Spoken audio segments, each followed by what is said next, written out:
At 6:12 this morning, you checked your bank account, saw the promotion email, and felt absolutely nothing. Not relief, not pride, just a quiet question. Is this even my life?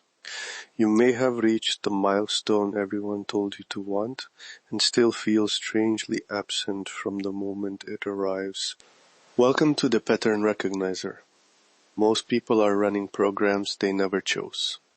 Today we expose one of those programs, see how it turns urgency into self-betrayal, and find the precise shift that can return your life to you. Let's begin.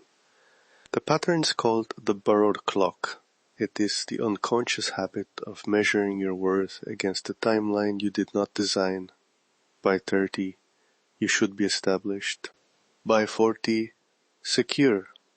At a certain age, you should own a home, earn a particular income, marry, have children, or display a spiritual identity that looks impressive from the outside.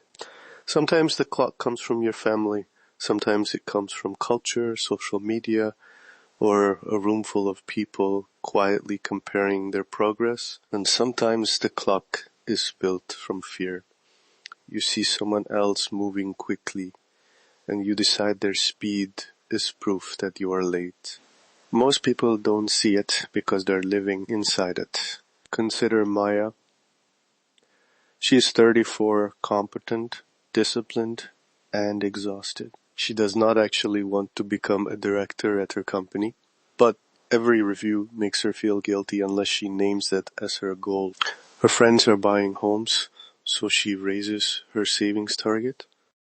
Her parents ask whether she is settled, so she treats a larger salary as proof that she is safe. Nothing is obviously wrong. That is what makes the pattern difficult to recognize. Maya is not lazy, she is not lacking discipline. She is working very hard.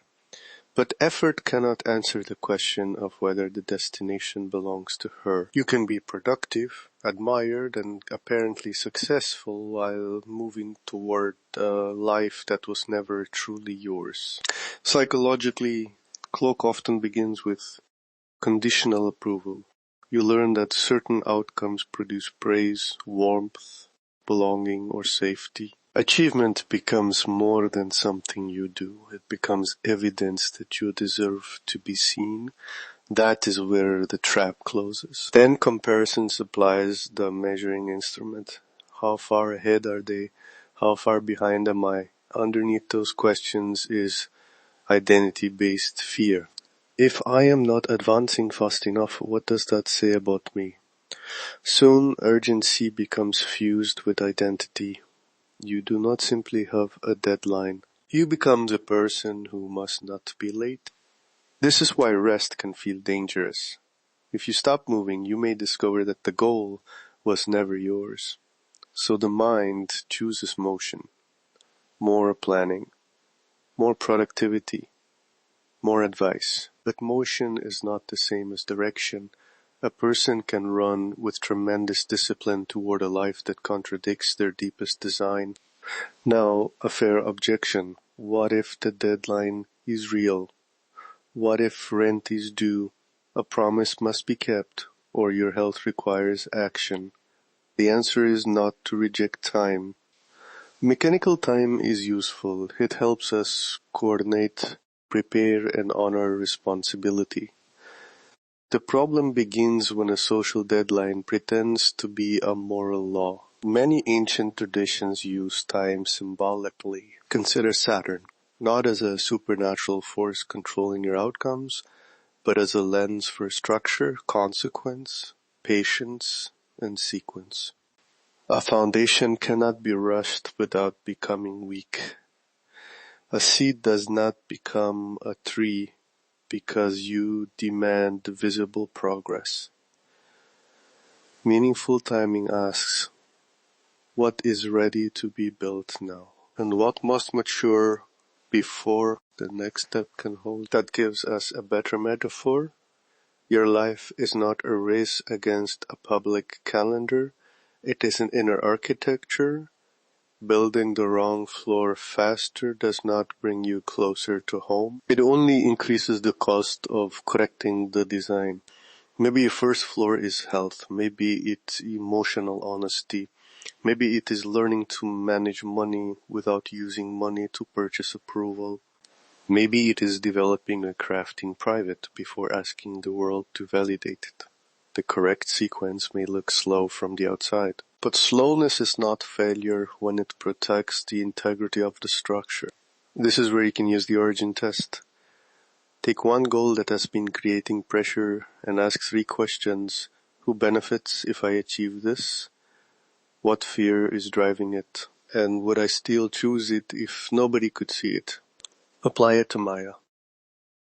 Who benefits from becoming a director? If the honest answer is, my employer gets more output, my parents stop worrying, and my colleagues finally respect me, she has found the audience attached to the goal. What fear is driving it? Perhaps the fear of being ordinary, or of discovering that achievement was the only identity she had been given. Would she still choose it if nobody could see it? Maybe not. That answer is not a command to quit tomorrow. It is information. Authentic desire can still be demanding. It can require patience, sacrifice, and years of disciplined work. The test is not, does this feel easy? The test is, does the reason belong to me?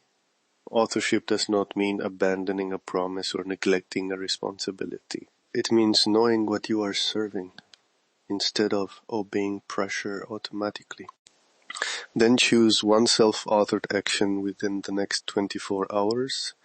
Write 1 sentence for each question. After that, do something specific. Reserve an hour for work that matters when nobody is applauding. Remove an unnecessary deadline. Have the conversation you have postponed. Redirect the purchase toward a value instead of an image. Or investigate a path you have dismissed because it does not look impressive yet. One shift changes everything. Not because one action magically solves your life, but because it changes who is making the next decision. Repeated small choices reset the inner clock. You can honor your family without reproducing every expectation. You can keep a commitment without worshipping the timeline attached to it. You can be patient without becoming passive. So notice where you feel behind. Ask whose clock you are obeying. Ask what your urgency is protecting. Ask what would remain if the audience disappeared. You may still choose the same goal, but now it can become a conscious choice instead of an inherited command.